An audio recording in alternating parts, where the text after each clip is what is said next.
Homer led the league in tackles with 85. The deep ball for Darius Prince, and Philadelphia's on the board first.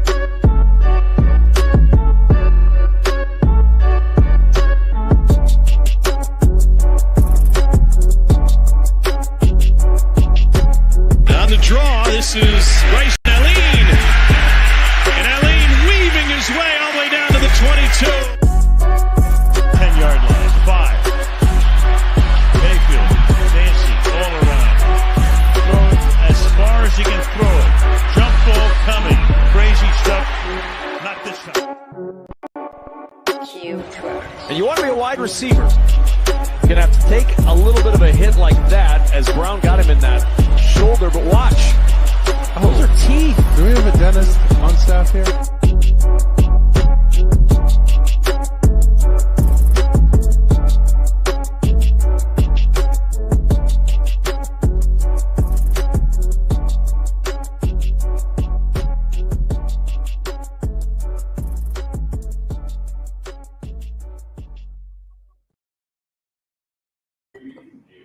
Man, Shady Sports, I'm back here with a very special guest, my guy, CJ Cain. CJ, how you doing today, man? I'm doing well. How are you? I'm doing good, really excited to have you on and kind of break this big news for you, new chapter in your career. I wanted to start by touching on the fact that a month ago, you kind of shocked the industry, even me included. You retired from the game of football. Kind of what led to that decision and how difficult was it for you? Yeah, I mean, it was, but it wasn't a difficult decision. It was difficult in the sense that, like, I won't get to put on pads or do anything like that again, and I won't get to be in the trenches with guys and go through some of those battles. But it also wasn't because, as you get older, man, it gets tougher and tougher to recover. It gets tougher and tougher to keep going in the game, or was playing the game since I was 6 years old. So that's a lot of years of, banging and getting after it. And, it just felt like it was the right time. I always said that, I wanted to go out on my own terms. I never wanted to be in a situation where, I was forced to be done due to an injury or, due to lack of production and people not wanting me. So, what better way to kind of end your career than a massive comeback against a playoff team? And, when the deck was stacked against us, we found a way to win. And, to me, that's a great way to kind of ride off in the sunset, walk off the field and say, I'm done as a champion. But, at the end of the day, only one team gets to do that in every league, no matter what sport. Only one team gets to hold up the trophy. So to sit there and just continue playing just to try to chase a championship, I just didn't feel that was the right path for me. So, that, and, just I want to be able to close the chapter of my life as a player, and be able to just not have to sit here and do some of the things that it takes to be a player anymore. I want to be able to fully transition to that next chapter of life. And, CJ, you kind of touched on it, right? The goal this year when you went into Wheeling was to win a championship, especially last year, how Carolina ended. I wanted to ask you, though, adversity, right? We talk a lot about how that builds character. Me and you had those conversations. How did the adversity this year kind of help your leadership style evolve over time? Yeah, I mean, it helped me in a sense because this was by far the youngest football team I've played on as a pro. Even when I was a rookie, we still had a ton of vets and things like that. Everywhere I've been, it's just been a lot of vets. And, it didn't work out that way this past season. And, it really challenged me to have to find unique ways to lead because I'm from an older, the older school mindset of, like, I'm used to getting chewed out by coaches. I'm used to, teammates cussing me out to hold me accountable, and like, learning that that's not the way that everyone responds, and uh, having to find ways to be able to give guys constructive criticism without, tearing them down. But also understanding that we're all pros, and, we all get paid to play this game. And, at some point you do have to hear some tough love. And, I think if you ask a lot of the guys I've played with over my career, I think I have a good amount of respect from those guys. I definitely got into arguments with guys and things like that, but I try to make it a point to never disrespect anybody, to never, you know, never put myself above the team or put myself on a pedestal or anything like that. I'm just one of the guys.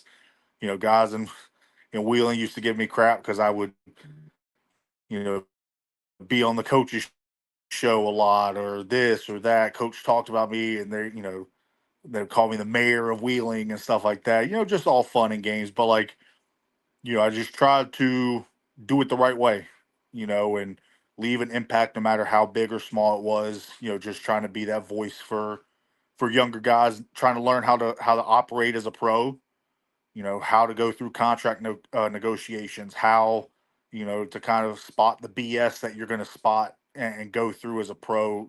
Playing indoor football, not for every team, obviously, but for a vast majority of these teams, there's going to be some questionable things, and how to navigate through that, how to navigate, winning and losing, and just all the little things, man, that was poured into me when I was coming through. And that was my biggest thing. I kind of came into this past season, in the back of my mind, I felt that this was going to be the last season.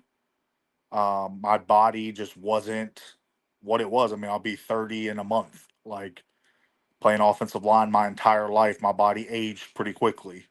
And there's plenty of guys who play longer than me and stuff like that. And hats off to them. I'm happy for them. But for me personally, it just wasn't worth to continue banging for what I was getting. Man, and I can speak to that, personally, man. Like, you take the heat better than anyone I know. I used to give you crap on Sunday mornings after tough losses on Saturdays, and you always kept it cool. So, I have a lot of respect for you. But, man, without further ado, I mean, let the people know, man, what's the big news and where you're headed in 2026. Yeah, so now that I'm, decide to hang it up as a player, it's time to transition my energy, my effort, my passion, everything into coaching. I've been fortunate to coach college football, high school football, coach a lot of good players. But an opportunity presented itself recently with a really good friend, really close mentor of mine, and I'm happy to break some news here on the show that as of probably 3 hours ago, paperwork signed, everything that. I'll be the new offensive coordinator, offensive line coach for the Omaha Beef. I mean, man, that's unbelievable. Like, I've known you for so long. I'm so happy for you, man. Cheers all the way, man. I mean, I think that's amazing. Really, like, you can go into a high prize organization. I want to talk to you though, coaching free agency. How did that kind of differ from playing free agency, and how easy of a decision was it to go to Omaha? Yeah, I mean, honestly, I didn't really put myself out there too much. Going through the coaching free agency, as you say, like, for me, it was, I wasn't going to go somewhere with someone I didn't know. Um, I have a good resume when it comes to being a coach, being a player, things like that. But I want to be in a situation where I can learn, grow, develop, and continue to carve my name out. So it was real simple. I talked to Coach Negron, and we'd always joked around. He told me when I was in Carolina and he was in Carolina that the plan was as soon as I retired that I was going to coach for him, and I was like, oh, coach, yeah, ha ha ha, like, whatever. But just going through this season, man, and like sometimes having to be a coach on the field, for no one's fault, but just that's my nature is being a coach. Um, it really kind of clicked to me like, dang, maybe I can do this. Had Coach Negron last year gave me an opportunity in our exhibition game to call some plays, and I was like, okay, I can do this. And like I said, it just all kind of worked out, and once the season ended, his season ended, we had talked about it. And then we finally were able to get all the details hammered out. And, even before I signed my contract, I helped him, with some guys, street free agents, guys that were in the, other leagues, that were released or whatever that, were looking for homes that I knew, that I would talk to on a regular basis. So now it's all official, man. And organization like Omaha is you're foolish not to try to get in with something like that. Ricky Burtz and his crew do an amazing job. Great game day atmosphere. You have all the resources that you need, and it was a no brainer. My wife and I were going to move out to Omaha in about a week and a half, 2 weeks, so I can hopefully start working one of these full time jobs that I'm interviewing for, and then be able to start really doing things in person and helping Coach Negron and Ricky with sales and just being there, talking football, building our roster. We're putting together some stuff right now, and we got some players signing. That are gonna shock some people. And we're gonna make some moves that may seem unconventional in sorts, but there's a vision. We're building a physical football team. We're building a downhill football team. We're gonna take the top off. We're gonna score points, but we want to establish control from the jump, and it's going to really start. It's going to really start in the trenches, both O line, D line. Solidifying those positions, solidifying the quarterback position. But we're going to do some things that people in Omaha haven't seen in a while. And no disrespect to anyone that was before Coach Negron and myself, because they obviously did a great job. They won championships, but we're looking to do this for a long term. This is not just a flash in the pan. Let's get some clicks. Let's get some interest. We're looking to build this thing, man, and we're really trying to elevate the Omaha Beef to even higher levels. And once I can't thank Coach Negron and Ricky, enough, because without them, this wouldn't be happening. It's awesome to see, you get this opportunity with such a high prize organization. I wanted to ask you, who's been your biggest mentor during this transition from, I know you've been a coach for a while, but overall, like, who's been your biggest mentor, you would say? I mean, obviously, Coach Negron is a very big mentor of mine. I'd like to think that through my career, I've been able to learn different things from different coaches that I've played for. Um, Coach Negron really showed me during his time in Carolina, like how to be approachable, how to be a professional coach, how to handle things no matter how crazy it may be, how to handle the craziness that comes with indoor football. He also showed me that there's different ways of handling things as far as when it comes to cutting a player or having those tough conversations. Um, I learned a lot about how to scheme defenses from playing for Coach Fuller, and seeing his process of how he puts together a game plan and how he puts together his week to week process. Then also this past year playing for Coach Lyotta. I mean, we may not have been the most explosive offense, but learning how to utilize the run game in the indoor game. It's something that I was able to take away from him, and him and I talked some ball during the season, and uh, it was a great opportunity to learn. And I, I I like to take a bit of everybody I've played for, learn from, both indoor, outdoor, just and try to make it my own my own thing.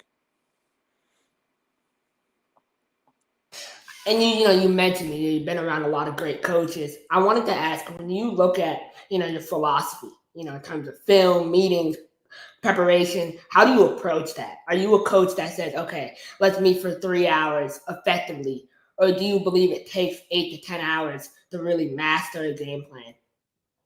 Yeah, so I mean, I'm the type of guy. I've worked with players from the ages of 14 to 23. And then even being a player, I kind of would help lead some meetings and do some stuff, whatever. But I'm a firm believer that if you're being effective with your time, you don't have to meet all day. You don't have to practice 3 hours a day. If you're being effective and efficient and you get your guys to buy in, then that takes care of having to meet forever. So it's not, obviously I don't control the schedule day to day. I know Coach Negron and I will sit down and we'll talk about some things and go through some different stuff. But what we're going to look to do is we're going to look to build a team that has each other's backs, that plays fast, plays physical, and I believe our practices will be replicating that. So, I don't think there's any need to meet for 3, 4, 5, 6 hours. At the end of the day, this is a tough game. The indoor game is a lot different than the arena game, but you know, it's still 8-on-8.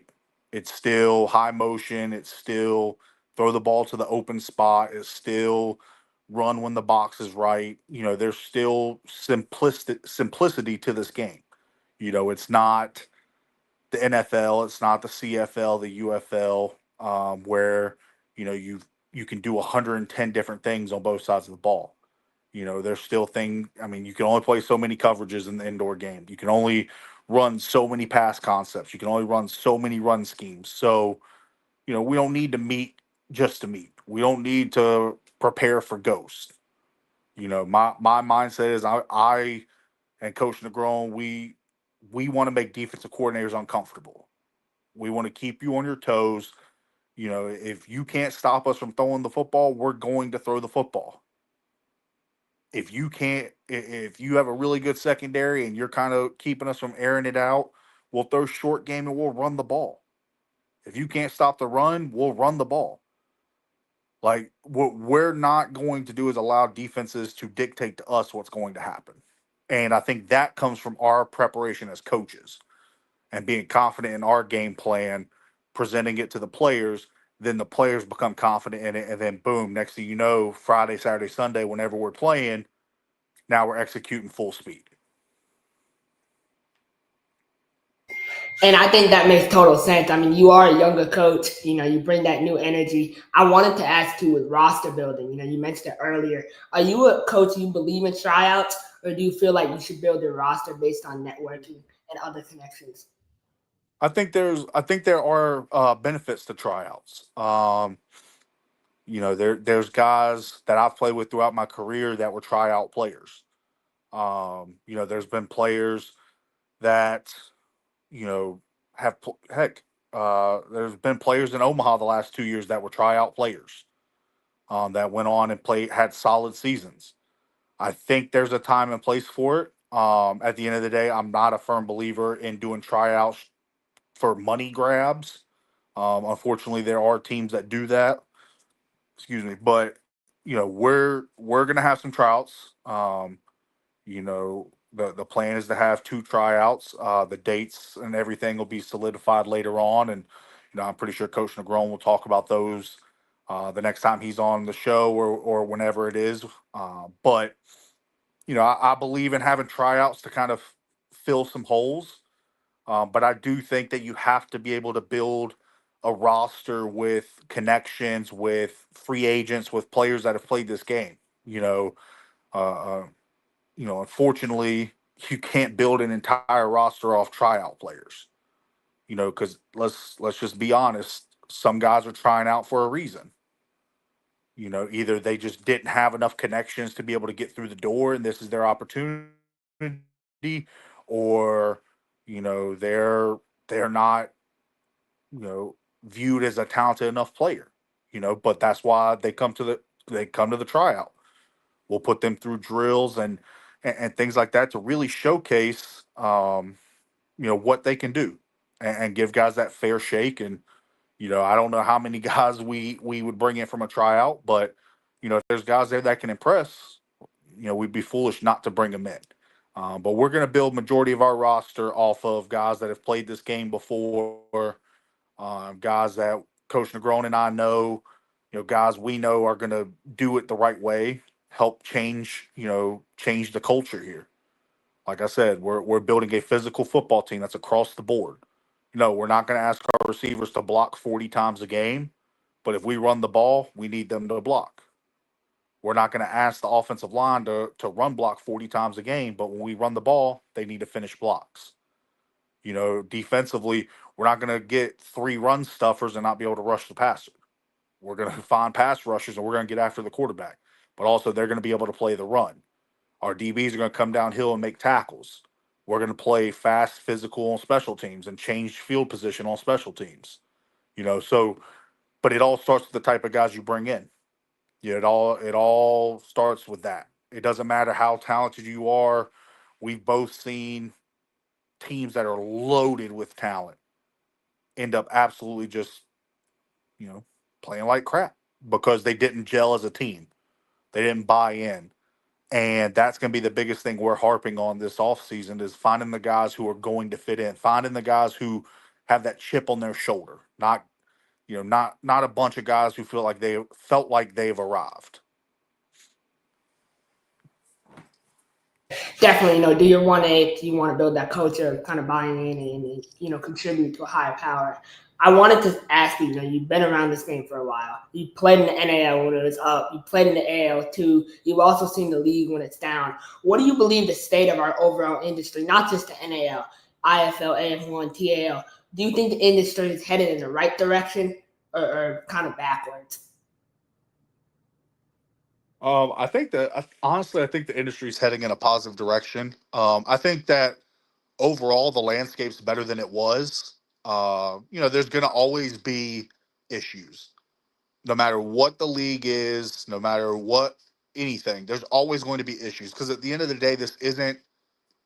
Most of these teams are operating on $100,000 type budgets. They're operating on the money they bring in partnerships and this and some of these other small details, ticket sales. It's not a billionaire owner saying, "Oh, well, that's okay. Like, I don't mind just hemorrhaging money." So, I think the overall of the industry is in a good place, but I do think there's gonna be some downfalls at times. There'll be teams.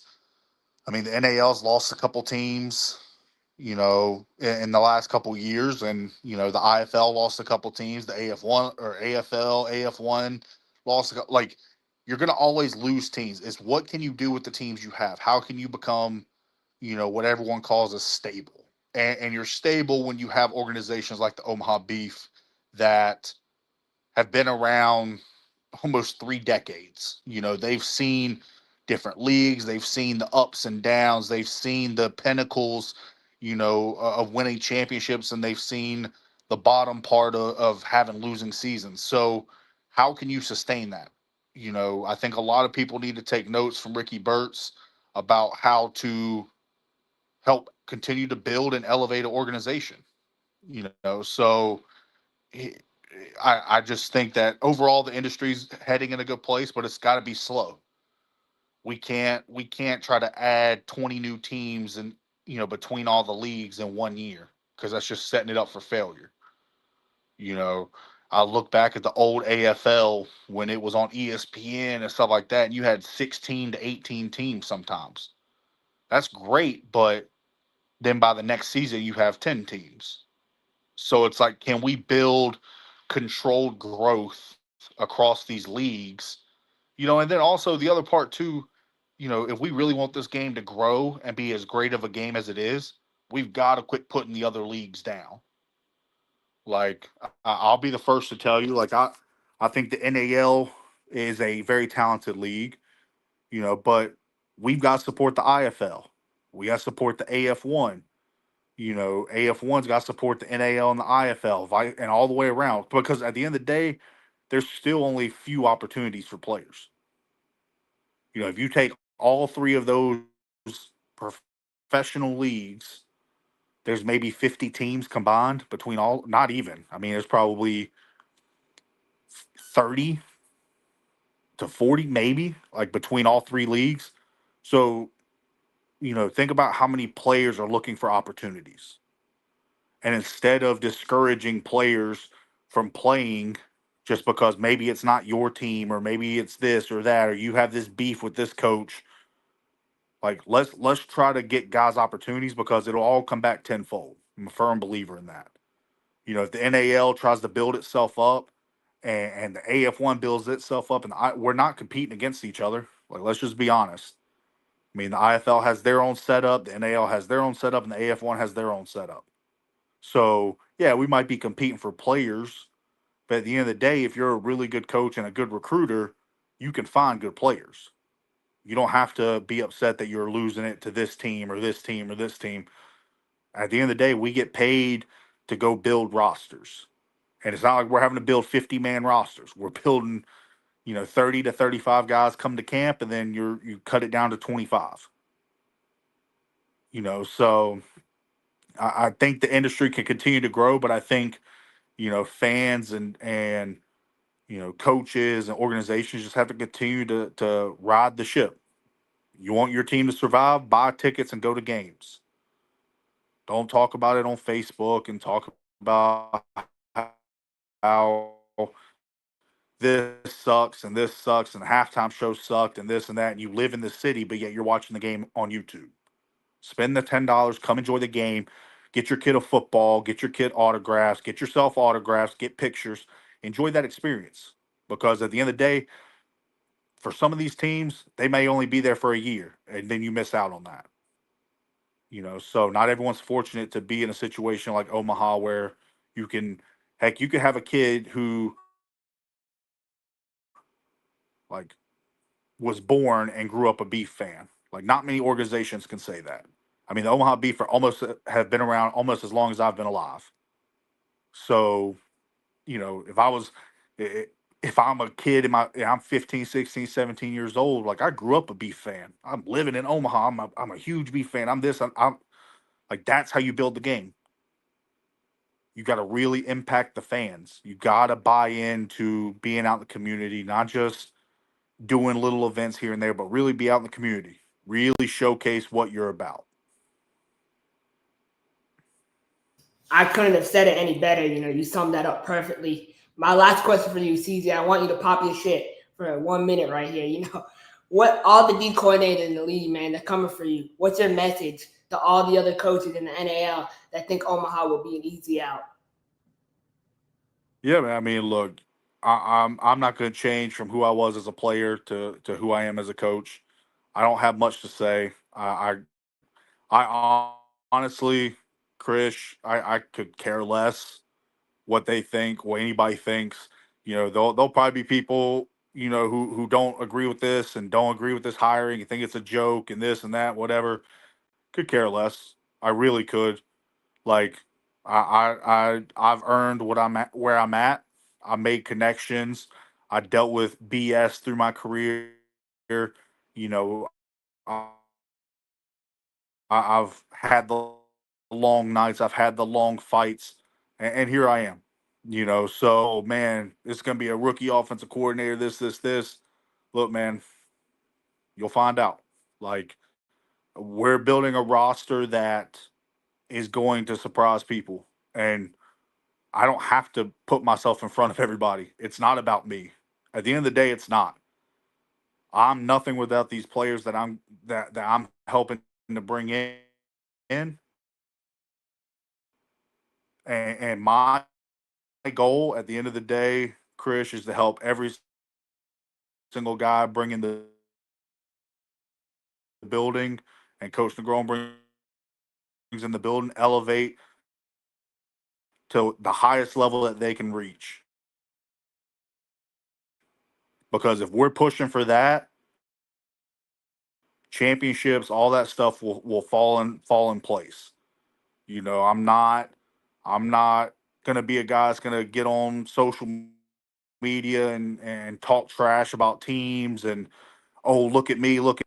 I'm gonna let my guys on the field do doubt that with the resources we have in Omaha, the ownership group we have, the fan base, our coaching staff, our leadership, that we're going to put a hell of a product on the field. And all I'm going to do is do my part to help that, coach the offensive line, help call plays with Coach Negron, and whatever happens, happens. Whether people like it, they don't like it, whether at the end of the day,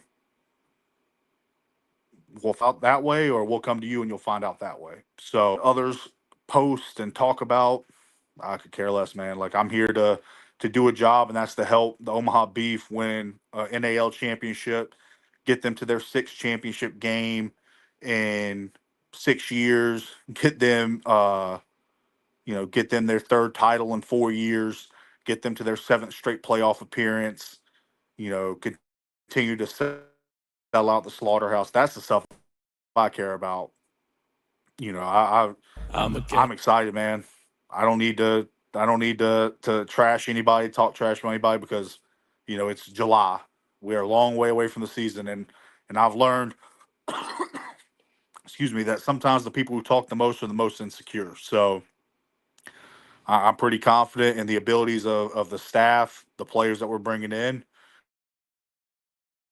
and of myself. So that's all I got to say, man. I'm happy to be here. I'm happy to be a part of as Coach Negron started, the hashtag Beef Life. So that's what I'm excited about, man. I'm excited to get out there, meet the community, be ingrained in the community, and just get this thing going. Put on some orange and black and step on that orange turf, and you know, start building this thing one brick at a time. We're not talking about anything right now besides building this roster. And we'll check that off the list. Then we'll go to training camp. We'll finish training camp. We'll check that off the list. Game 1 through whatever, off the list, off the list. Can't worry about what happens in June, in July right now. Like, we have almost a whole calendar year before the next NAL championship. So right now the process is enjoying the process, enjoying these conversations, these moments, enjoying building this roster, talk a little trash with some friends of mine that I have, but at the end of the day, man, all I care about is the Omaha Beef. I don't care about anybody else. I don't care what anybody else has to say. All I care about is the orange and black. I'm a game changer.